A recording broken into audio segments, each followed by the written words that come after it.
ಕರೆದಿದ್ದಕ್ಕೆ sir ಹೋದ್ರು. ಆಯಿತು, ಅಲ್ಲಿ ಹೋದಾಗ ಮಾತುಕತೆ ಆಡಬೇಕಾದ್ರೆ ವೆಪನ್ ತೆಗೆದ್ರ ಇಲ್ವಾ, ಅವರು ವೆಪನ್ ತೆಗೆದ್ರ ಇಲ್ವಾ ಅಷ್ಟೇ ಕೇಳ್ತಾರೆ ಜನ. ಅವರು ಈ ತಲೆ ಎಳ್ಳರ್ಸೋದಲ್ಲ, ಬಾಯಿ ಹೇಳಬೇಕು, ಭಗವಂತ ನಾಲ್ಗೆ ಕೊಟ್ಟವನೇ. ಹೌದೌದು ಸರ್. ಹೌದಾ ಸರ್, ನಿಮ್ಗೆ ದಾಖಲೆ ಸಿಗ್ತಾ ಸರ್? ಇದಿಷ್ಟೇ. ಕೇಳಿ ಸರ್ ಅವ್ರನ್ನ, ಕೇಳಿ ಸರ್. ಇರಿ ಅವ್ರು ಹೇಳ್ತಾರೆ. ಮಹೇಶ್ ರಕ್ಷಕ್ ಬಗ್ಗೆ ನಾ ಮಾತಾಡ್ತೀನಿ ಇರ್ರಿ ಸರ್. ರಕ್ಷಕ್ ಬಗ್ಗೆ ನಾ ಮಾತಾಡ್ತೀನಿ. ರಕ್ಷಕ್ ಅವ್ರ ಪಾತ್ರ ಏನಾಗಿತ್ತು ಅಲ್ಲಿ ಸರ್ ರಕ್ಷಕ್ ಬಗ್ಗೆ ಹೇಳ್ತೀನಿ ನೋಡಿ.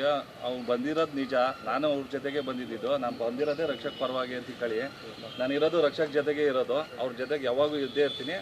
ಅವನು ಯಾವುದೇ ಕಾರಣಕ್ಕೂ ಸುಪಾರಿನೂ ಕೊಟ್ಟಿಲ್ಲ, ಯಾವುದೂ ಇಲ್ಲ. ಅವ್ನು ಬಂದಿರೋದು ಸತ್ಯ. ಆ ಸ್ಪಾಟಲ್ಲಿ ಏನು ನಡೆದಿದೆಯೋ, ಡ್ರ್ಯಾಗನ್ ತೆಗ್ದಾಗಂತೂ ನಾವು ಇರಲಿಲ್ಲ, ಪಕ್ಕದಲ್ಲಿ 10 ಅಡಿ ಡಿಫ್ರೆನ್ಸಲ್ಲಿ ನಾನಿದ್ದೆ. ರಕ್ಷಕ್ ಎಲ್ಲಿದ್ರು ಅದನ್ನ ಹೇಳಿ. ಅವರು ನಿಮ್ ಪಾತ್ರ ಕೇಳ್ತಾ ಇಲ್ಲ. ಪ್ರಮೋದಣ್ಣ ಒಂದ್ ನಿಮಿಷ, ಅವರು ನಿಮ್ ಪಾತ್ರ ಕೇಳ್ತಾ ಇಲ್ಲ. ವೆಪನ್ ತೆಗೆದಾಗ ರೌಡಿಗಳ ಜೊತೆ ರಕ್ಷಕ್ ಅಷ್ಟೇ.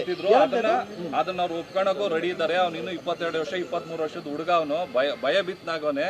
ಅಲ್ಲಿ ನಡೆದಿರೋ ಜಾಗದಲ್ಲಿ ಸ್ಪಾಟ್ ಅಲ್ಲಿ ಭಯ ಬಿದ್ದಿದ್ದಾನೆ. ಇದೊಂದು ಇನ್ಸ್ಟೇಟ್ ಆಗಿದೆ. ಬಟ್ ಪ್ರಥಮ್ ಸರ್ ಅವರು ಸೆಟ್ಲ್ಮೆಂಟ್ ಮಾಡ್ಕೊಂಡು ಇದು ಟೇಬಲ್ ಮ್ಯಾಗೆ ಮುಗಿಸೋಣ ಅಂತ ಹೇಳಿ ಒಳ್ಳೆ ಮನಸ್ಸಿಂದ ಹೇಳಿದ್ರು.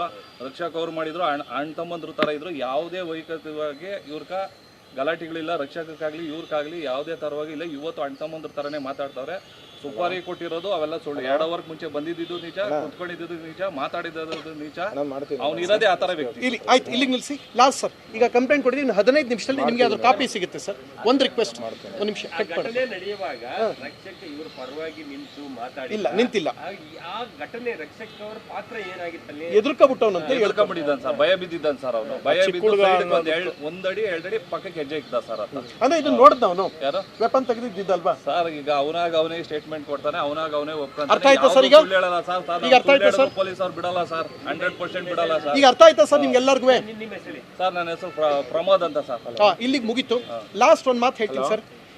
ಈ ಒಂದು ಆಕ್ರೋಶದಲ್ಲಿ, ಸತತ ನೋವಿನಲ್ಲಿ, ನನ್ನ ಮಾತುಕತೆ ಏರಿಳಿತದಲ್ಲಿ ಬಂದಿದೆ ಅಂದರೆ ಆ ಮಟ್ಟಿಗೆ ಪರ್ಸ್ನಲ್ ಲೈಫಲ್ಲಿ ಒಂಚೂರು ಡ್ಯಾಮೇಜ್ ಆಗ್ತಾ ಇದೆ ಸರ್.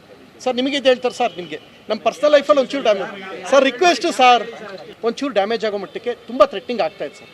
ಸೊ ಹಿಂಗಾಗಿದೆ ಅಂದಾಗ ನಾವು ಬೇರೆ ನಿರ್ಧಾರ ತೊಗೋಬೇಕಾಯ್ತು, ತೊಗೊಂಡಿದ್ವಿ ಸರ್. ಇವತ್ತಿಂದ ಆಮರಣ ಅಂತ ಉಪವಾಸ ಕೂತ್ಕೊಳ್ತೀವಿ. ಯಾಕೆಂದರೆ ಅವರು ಇದ್ರ ಹಿಂದೆ ಇದ್ದಾರೆ ಅಂತ ನನ್ನ ನಂಬಿಕೆ. ಅವ್ರು ಬಂದು ಸ್ಟೇಟ್ಮೆಂಟ್ ಕೊಟ್ಟು ಕ್ಲಿಯರ್ ಮಾಡಲಿ ಸರ್. ಒಂದು ಅದು ಇಲ್ಲ ಅಂದ್ರೆ ಅಲ್ಲಿ ಕೂತ್ಕೊಡ್ತೀವಿ. ನಾನು ಹೇಳಿದ್ದೀನಿ ಅವ್ರಿಗೆ, ಹೇಳಿದ್ದೀನಿ. ಅಲ್ಲ ಸರ್, ನಮ್ಮ ಮನೆಗೆ ಥ್ರೆಟ್ನಿಂಗ್ ಬರ್ತಾ ಇದ್ದಾನೆ ಸರ್. ಲಾಸ್ಟು ಇನ್ಸ್ಪೆಕ್ಟ್ರು ಯಾರು ಜ್ಞಾನಭಾರತಿ ಇನ್ಸ್ಪೆಕ್ಟರ್, ನಾವು ಅಷ್ಟು ಕಂಪ್ಲೇಂಟ್ ಕೊಟ್ಟಾಗ ಏನೂ ಆಗಿಲ್ಲ ಅಂದರೆ ವೆಪನ್ ತನಕ ಬಂದಿದೆ. ಈಗ ನಾನು ನ್ಯಾಯ ತೊಗೊಂಡೇ ಹೋಗ್ಬೇಕು ಇಲ್ಲಿಂದ. There is no other way. ಎರಡನೇದು, ನಾನೊಂದು ಮಾತು ಹೇಳ್ತೀನಿ, ಕೇಳಿಸ್ಕೊಳ್ಳಿ ಸರ್. ಇನ್ನೊಂದು ಸಲ ನನ್ನ ವಿಚಾರಕ್ಕೆ, ಆಮೇಲೆ ಇನ್ನೊಂದು ಕನಿಷ್ಠ ನನ್ನ ಡಿಮ್ಯಾಂಡ್ಸ್ ಏನು ಅಂತ ಹೇಳ್ತೀನಿ ಸರ್. ಡಿಮ್ಯಾಂಡ್ಸ್ ಅಲ್ಲ,